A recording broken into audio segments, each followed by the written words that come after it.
Welcome करते हैं जी हम आपको अपने यूट्यूब चैनल में। तो उम्मीद करते हैं कि आप खैरियत से होंगे। आज आपके लिए एक नई वीडियो लाए हैं जी। टर्निंग गियर मोटर को हम ओपन कर रहे हैं, तो इसकी वीडियो आपके साथ कम्प्लीटली शेयर करते हैं। इसके अंदर एक बेवल गियर यूज़ हो रहा है, उसके ऊपर भी बात करेंगे। उसके साथ जी टेपर रूलर बेरिंग के ऊपर भी बात करेंगे। तो वीडियो के साथ जुड़े रहिए। अगर आप हमारे चैनल पर नए हैं तो सब्सक्राइब लाइक्स ज़रूर कर दें, क्योंकि इस तरह की नॉलेजफुल वीडियो हम आपके लिए लाते रहेंगे। तो सबसे पहले बात करते हैं जी, इसके अंदर जो बेरिंग यूज़ हो रहा है उसको हम बोलते हैं टेपर रूलर बेरिंग। अभी हमने प्लेट ओपन कर लिया है, ये आपके सामने है जी। आपको फ्रंट पे नज़र आ रहा है बेवल गियर से पहले एक बेरिंग है जिसको हम टेपर रूलर कहते हैं।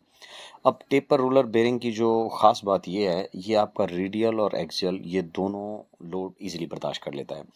इसीलिए यहाँ पे इसको इंस्टॉल करते हैं, क्योंकि ये हैवी लोड बर्दाश्त कर सकता है और रेडियल एक्सियल दोनों मतलब बर्दाश्त कर सकता है। अब जो टर्निंग गियर मोटर जब चलती है तो उसके ऊपर बहुत ज़्यादा टार्क होता है।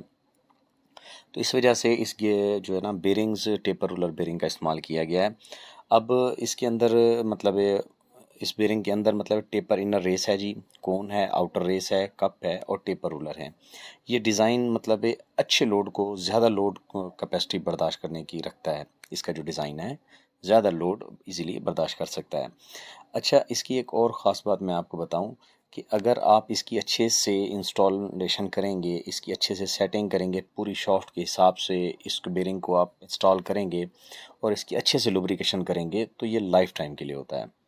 ये लाइफ टाइम के लिए होता है। और अगर इसकी अच्छे से आप अलाइन कर लें तो ये आपका बिल्कुल लाइफ टाइम के लिए चलेगा। साथ में है जी बेवल गियर। अब वर्टिकल शाफ्ट है आपकी मोटर की और उसको हम हॉरिजेंटल में कन्वर्ट कर रहे हैं। ये वर्टिकल आपको शाफ्ट नज़र आ रही है बेवल गियर के साथ मोटर की, क्योंकि मोटर हमारी वर्टिकल लगी हुई है, तो ये हॉरिजेंटल जो है ना ऑपरेट हो रहा है बेवल गियर। तो ये गियर आपका हैवी ड्यूटी लोड भी बर्दाश्त कर लेता है और थ्रस्ट भी बर्दाश्त कर लेता है। और इसके मटेरियल की बात करें तो ये किस्म का जिस तरह प्रोटेक्शन के तौर पे भी यूज़ हो रहा है कि अगर कोई मसला बनता है ज़्यादा तो ये गियर खुद टूट जाएगा, आगे किसी चीज़ को नुकसान नहीं होगा। मतलब आपका पिनियन भी बच जाएगा, आपका जो वर्म गियर है वो भी बच जाएगा, उसके साथ आपका मतलब बहुत सारी चीज़ें जो है ना वो सेफ़ हो जाएंगी। तो ये गियर खुद टूट जाएगा, आपकी चीज़ों को सेफ रखेगा। अब इसकी शॉफ्ट के ऊपर ये जो बना हुआ है जी क्लच जिसको हम बोलते हैं, जब हमारी मोटर चलती है तो ये सेंट्रीफ्यूगल फोर्स के साथ जाके फिट होता है नेक्स्ट शॉफ्ट पिनियन वाली में। उसके अंदर भी गियर गराई टीथ बने हुए हैं और उसमें लॉक भी बने हुए हैं। अब ये स्पेसर हम ओपन कर रहे हैं तो हम आपको दिखाएंगे, ये देखें आपके सामने। तो इसके लॉक भी मैं आपको दिखाता हूँ कि जब हमारी मोटर चलती है तो सेंट्रीफ्यूगल फोर्स के साथ ये जो कप शॉफ्ट मैं आपको दिखा रहा हूँ मूव हो रहा है, मतलब है वो जाके फिट होता है इसके अंदर और हमारी turning gear motor easily move करा लेती है आपकी टरबाइन को, जनरेटर को और गियर को। ये देख लें, ये कप आप देख रहे हैं, इसी तरह ये बाहर निकल के उसके अंदर फिट होता है। अब जब सेंट्रीफ्यूगल फोर्स इसकी बढ़ती है तो ये गियर फिट हो जाता है। जब हमारी टरबाइन चलती है और उसके आरपीएम पूरे होते हैं तो ऑटो पे ये गियर वापस आ जाता है। उसकी एक वजह भी मैं आपको बता देता हूँ, आपको इजीली मैं समझाऊंगा, उम्मीद है आप बिल्कुल समझ जाएंगे। ये देख लें, ये सॉफ्ट है हमारी पिनियन की जी।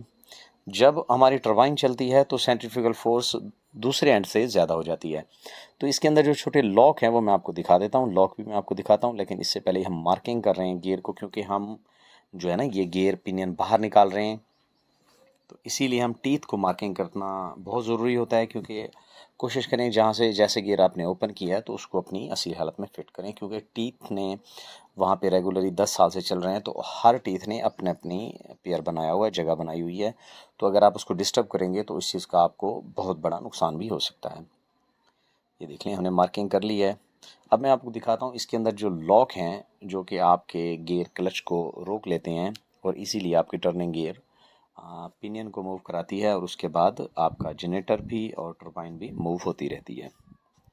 ये देख लीजिए, मार्किंग हमने कर ली है और ये मैं आपको दिखाता हूँ इसके अंदर जो लॉक हैं जी। अच्छा, ये देखें जी, ये लॉक हैं, मैं आपको थोड़ा सा सही करके दिखाता हूँ। ये देखें, ये लॉक हैं। जब यहाँ से सेंट्रीफ्यूगल फोर्स के साथ वो टर्निंग गियर मोटर का क्लच इसके अंदर लग जाता है तो टीथ इसके अंदर बैठ जाते हैं। स्पर टीथ हैं, सीधे सीधे टीथ हैं जी, ये देखें स्पर टाइप। तो इसके अंदर टीथ जब बैठ जाते हैं तो आपकी टर्निंग गियर मोटर चल जाती है। चलती है तो आपका गियर भी मूव होता है, आपका जनरेटर भी मूव होता है, आपकी टरबाइन भी मूव होती है।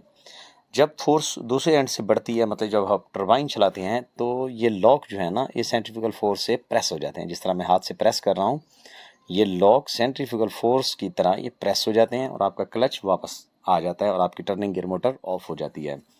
तो ये सिस्टम है जी टर्निंग गियर मोटर को। उम्मीद है आप अच्छे से समझ गए होंगे। यही है इसका क्लच जी, जिसके अंदर आपके दोनों गियर जाके बैठते हैं। जब आप टर्निंग गियर मोटर चलाएंगे तो सेंट्रीफ्यूगल फोर्स के साथ वो जो कप इसका बना हुआ है शाफ्ट के ऊपर मूव कर रहा है, वो आके इसके अंदर फिट हो जाएगा।